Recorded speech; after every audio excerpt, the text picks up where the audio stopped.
มันบ่เอาได้หยุดก่อนมันว่าหลังจากนั้นแล้วมันก็โทรไปหามันก็สั่งคำสั่งมันไปหาพวกป้องกันมาจับในหันมี3 คนมีนางกิมมี2-3 คนผู้หญิง2 คนมันจับแล้วก็ในแสงในสื่นมันจับเบิด2-3 คนผู้ชายกันที่ไปซื้อโอเลี้ยงย้อนเงิน100 บาทวันนี้มีความผิดหยังขังไว้3 มื้อจังได้ประกันออกมาหลังจากประกันออกมาแล้วเขาก็ฮู้ซึกว่าบ่ปลอดภัยแล้วข้าพเจ้า2-3 มื้อต่อมาข้าพเจ้าถามหาพวกนั้นเอ้าพวกนี้เสียกาแฟแล้วคือบ่เอามากาแฟมาให้กินคือต้มกันข้าพเจ้าว่าสิมีผู้หนึ่งเลยมาซิมข้าพเจ้าว่าเขาหนีแล้วได้ว่าซั่นเอ้าเขาหนีไปไสข้าพเจ้าบ่ได้รู้จักได้ว่ามันมีศูนย์อยู่เมืองไทยได้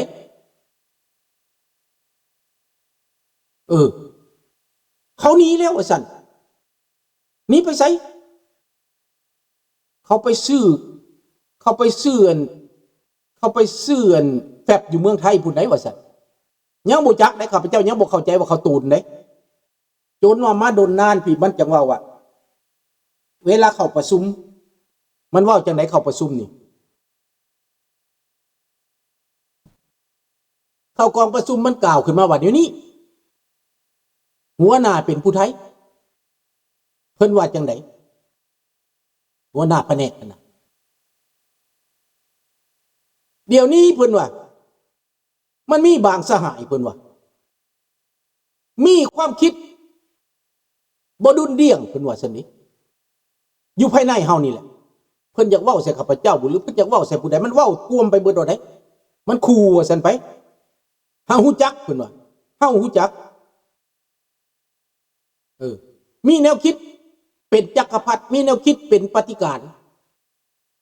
มีแนวคิดเสรีบีแตกเพิ่นว่าห้วยมันหยังคือว่าจังซี่มื้อนี้ทำที่แท้เพิ่นเครียดว่า 3-4 คนน่ะเขาตูน2 คนน่ะเป็นเวียดนางกิมกับนางอันนั่นน่ะเป็นเวียดเซโนนั่นแหละและอีกผู้ชาย2 คนนั่นเฮาแสงกับเท่าซื่อนี่มาก็เป็นคนลาวม.1 คนเวียงจันทน์ม.1 คนสวรรณเขตเท่าซื่นเป็นคนเวียงจันทน์เท่าแสงเป็นคนสวรรณเขตตูนแล้วมันคู่มันแบ่งแยกกันนะมันไม่ได้ให้เป็นอันเดียวกันได้ส่งเสื้อกระต่างอาหารการกินกระต่างอัตรากระต่างมันแบ่งผลประโยชน์บ่เท่ากันได้แล้วมันก็จำแนกแล้วมันก็ใส่ให้ป้ายสีอยู่ทุกมื้อทุกวันคมคูอยู่ทุกมื้อทุกวันในความเว้านี่พวกนี่มันพวกแบ่งแยกพี่น้องข้าพเจ้ารู้สึกว่าถูกเหยียบย่ำมาแต่พุ่นแหละมันกดดันข้าพเจ้านี่ความรู้ธรรมดาข้าพเจ้านี่เรียนแพทย์มาแล้วจบมาแล้วยังบ่ยอมรับได้ยังให้ไปเรียนต่ออีกได้2 ปีให้ไปเรียนอีก2 ปีปีหนึ่งให้ไปเป็นพวกคั่วกินนั่นเดือนปีหนึ่งก่อนลงโทษข้าพเจ้าก็ผ่านไปคุมแทนที่จะได้คั่วกินกลายเป็นผู้คุมกลายเป็นผู้เบิกเงินเพราะว่าความหูมีมันเลยให้เบิกเงินมันเลยเปลี่ยนจากพ่อครัวมาเป็นผู้เบิกเงินมาเป็นกงตาบิลิตี้เป็นนั่นกวนหลีมันห้องแล้วสิส่งไปเรียนโซเวียตไปเรียนแพทย์แทนที่สิได้เรียนแพทย์เวลาความรู้ข้าพเจ้ามีแล้วมาสอนมันก็บ่ทอข้าพเจ้ามันก็ให้ข้าพเจ้าเป็นอาจารย์สอนแทนที่สิได้เรียนมันให้สอนบาดจบก็บ่จำเป็นต้องสิงได้โลดให้ใบประกาศโลดได้โลดแล้วก็มาเป็นรองแผนกโลดมันต้องการคนคือกันได้แต่ผู้อื่นนี่บ่ได้มีแต่ข้าพเจ้าได้มันถูกลองผ่านมาเบิดแล้วเด้ข้าพเจ้าแต่ข้าพเจ้าก็ยังโตนอยู่ดีนั่นแหละเพราะว่าข้าพเจ้าเบิ่ง อินฟราสตรัคเจอร์ของเขาแล้วระบบเขาแล้วแม่นบ่มีความเป็นธรรมอยากจับไผจับอยากฆ่าไผฆ่าและก็บ่ปลอดภัยมือหนึ่งก็บ่ปลอดภัยสำหรับเฮาได้โอกาสจังได้ตูนหนีว่าวย่อเอาเนาะมันบ่จบมันยาวเรื่องข้าพเจ้ายาวได้ดังนั้นข้าพเจ้ามาสรุปว่าผู้แบ่งแยกแท้ๆแม่นพวกลาวแดงนี้แบ่งแยกเข้าในประเทศที่เฮาแตกแยกกันในประเทศแล้วใส่ห้ายป้ายสีแล้วตอนนี้มีเป้าหมายแทรกแซงลาวต่างประเทศเห็นได้อยู่บนใดเห็นได้อยู่บนว่ามันสร้างตั้งแนวลาวมั่งศาสตร์แนวลาวสร้างศาสตร์นี่นะ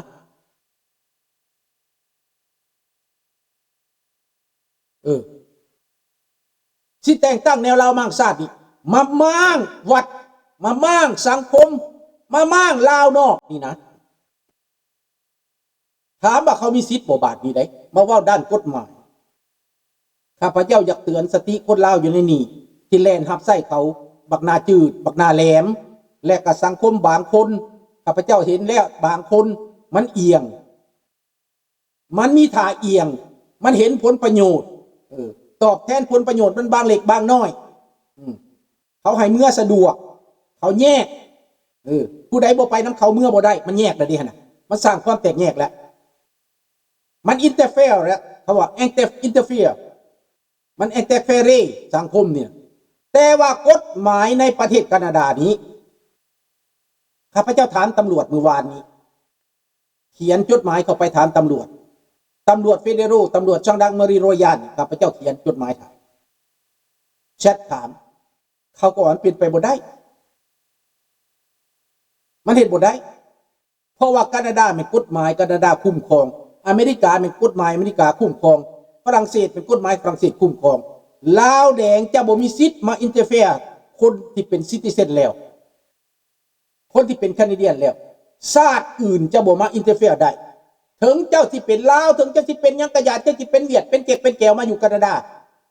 บ่สามารถอินเตอร์เฟียร์ได้จากทูตจากคนของทูตอันนั้นเขาห้องว่าหมายคำว่ามาแทรกแซงมาแองเตกเฟเรกฎหมายแคนาดาเขาบอกอย่างสั้นเลยเขาสามารถฟ้องได้เขาสามารถฟอกเต็บแหล่งได้เขาสามารถฟ้องเป็นทางการได้นี่อันนี้แหละข้าพเจ้าจังหวะพวกบักนาจืดกับพวกบักแมวแคลิฟอร์เนียพวกบักที่อยู่เมืองฝรั่งที่มันแล่นหาพวกลาวแดงนี่นะสบดีพลเกลาพวกเขาอยู่ในท่าผิดเขาผิดกฎหมายแต่คนลาวเขานี่บ่ฮู้จักว่าเขาผิดกฎหมายสบดีเปิ้นตะวางแม่แล้วมันบ่ยอมโลกลามันบ่ยอมเลิกลาได้คนลาวเขาอยู่ต่างประเทศนี่หลงตัวเองว่าตัวเองยังเป็นลาวอยู่ในเสื้อชาติเสื้อสายเจ้ายังเป็นลาวแม้นแต่ในกฎหมายเจ้าเป็นแคนาเดียนเจ้าเป็นอเมริกาเจ้าเป็นฝรั่งเศสไปแล้วลาวแดงบ่สามารถมาควบงำด้านการเมืองด้านความคิดบ่สามารถมาบงการบ่สามารถมาใส่ได้ถ้าผู้ใดไปหับใส่เขาว่าจังซี่ได้ถ้าคนลาวที่ไปเขาห้องว่าไม่หยังไปรับใส่เห็นนะเป็นนักสืบสอดแนมหรือเป็นการเมืองเคลื่อนไหวแทนระบอบอันนั้นหมายก็ผิดกฎหมายแคนาดาผิดกฎหมายฝรั่งเศสผิดกฎหมายอเมริกาเพียงแต่คนลาวอยู่ในนั้นไปฟ้องร้องไปยื่นศาลให้ตัดสินนี่มันเป็นแบบนี้ย้อนว่าพวกเขานี่บอกเข้าใจซื่อย้อนว่าคนลาวเขาบอกเข้าใจมันจะเป็นจังซี่เนาะดังนั้นอันนี้เฮ็ดได้เด้อบาดนี้พี่น้องเด้อข้าพเจ้าบอกแล้วมาบัดนี้ระบอบอันนี้เดียวนี้คอมมิวนิสต์มันตายไปครึ่งหนึ่งมันตายไปเกือบหมดเพราะยุโรปล่มสลายไปแล้วในตอนนี้รัสเซียก็ใกล้จะตายคือกัน มันใกล้จะตายแล้วในตอนนี้พี่น้องข้าพเจ้าได้บอกว่าได้เว้าให้คนไทยฟังว่าพี่น้องคนไทยที่รับฟังรับชมเด้อฟังเด้อพวกเจ้าไปนิยมรัสเซียต่อต้านอเมริกาพวกเจ้าเห็นระบบการประพฤติการกระทำของปูตินเห็นระบบคนไทยรู้หรือยัง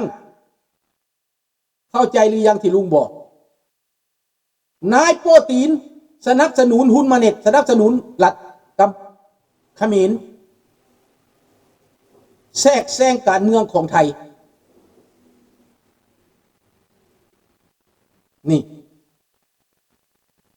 แทรกแซงการเมืองของไทยเสริมอาวุธเสริมการเมืองเสริมการทหารให้เขมรต่อต้านไทยแล้วคนไทยยังคิดว่าโซเวียตดีอยู่บ่คิดว่ารัสเซียดีอยู่บ่สวัสดีครับพี่ทักถามว่าคนไทยรู้หรือยังว่ารัสเซียนั้นเป็นยังไงเขาเป็นคอมมิวนิสต์เขาเป็นเผด็จการวางตั้งแต่ซื้อน้ำมันหันบ่น้ำมันหันบ่ได้จากรัสเซียมาก็บ่เป็นประโยชน์คนไทยเด้อคนไทยบ่ได้จำเป็นซื้อน้ำมันจากรัสเซียเพราะคนไทยมีน้ำมันอยู่แล้วเปโตรเลียมคนไทยนะมีอยู่แล้วสามารถผลิตและใส่เองได้แต่พวกเจ๊กที่เป็นพ่อค้าอยู่ในไทยนั้นเขาซื้อน้ำมันจากรัสเซียมาค้าเขาขายน้ำมันจากไทยไปประเทศอื่นเขาซื้อน้ำมันโซเวียตมาทดแทนมาคนไทยบ่ได้มีความจำเป็นซื้อน้ำมันจากโซเวียตจากรัสเซียแต่ว่าพวกเจ๊กผลประโยชน์นั้นเขาหากำไรเขาสร้างความหังความมีให้เขาบ่แม่นคนไทยได้ประโยชน์นะคนไทยเสียทั้งการเมืองเสียทั้งการแทรกแซงและเสียทั้งประโยชน์แทนที่จะได้ประโยชน์จากฝ่ายตะวันตกฝ่ายไทยนี่เสียผลประโยชน์การเมืองก็เสียแล้วพวกคอมมิวนิสต์รัสเซียก็ยืมมือลาวแดงนี้สอดเข้ามาประเทศไทยจีนก็ยืมมือลาวแดงสอดเข้ามาประเทศไทยมารวมมือกับคอมมิวนิสต์ที่เป็นจีนอยู่ในไทยนั้นอันนี้แจ้งนะข้าพเจ้าว่าแจ้งขึ้นมาหลายเลยเด้อพี่น้องแจ้งแล้วเป็นปัญหาเป็นตะเวนแหละข้าพเจ้าไม่ได้เกรงอกเกรงใจอย่างแรกเด่นข้าพเจ้าเปิดให้คนไทยรู้จักความจริงแหละแต่คนไทยจะเชื่อหรือไม่เชื่อเรื่องของเขาข้าพเจ้าได้พูดแล้วข้าพเจ้าตอบแทนบุญคุณที่ข้าพเจ้าได้เป็นอพยพอยู่เมืองไทยข้าพเจ้าตอบแทนที่ในหลวงได้ให้ข้าพเจ้ามาพักพิงอยู่ในเมืองไทยได้มีศูนย์อพยพได้ให้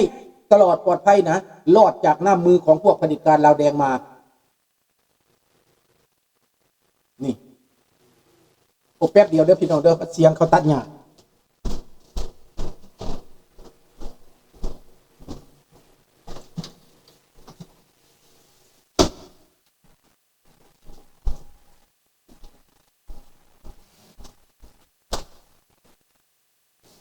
ดังนั้นพี่น้องข้าพเจ้าจะได้บอกแต่สงสัยเขาบ่เชื่อดอกเขาบ่เชื่อคนไทยนี่อาจจะบ่เชื่อเพราะเขาฟังคำโฆษณาชวนเชื่อมานานแล้ว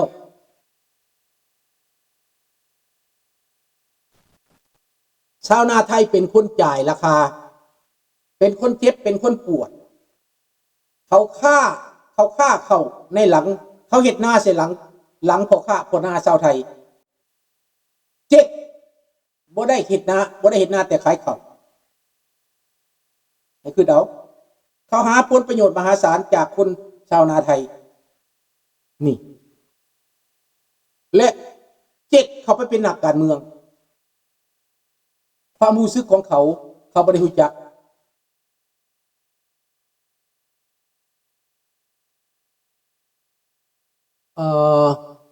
เจ็กไม่ได้รักชาวนาไทย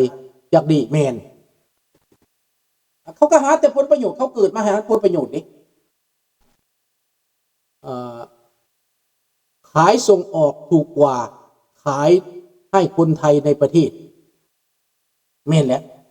เพราะเขาหากำไรเขาแลกประโยชน์นั้นดังนั้นเพิ่นไปซื้อน้ำมันจากรัสเซียมานะบ่แม่นมาให้คนไทยใช้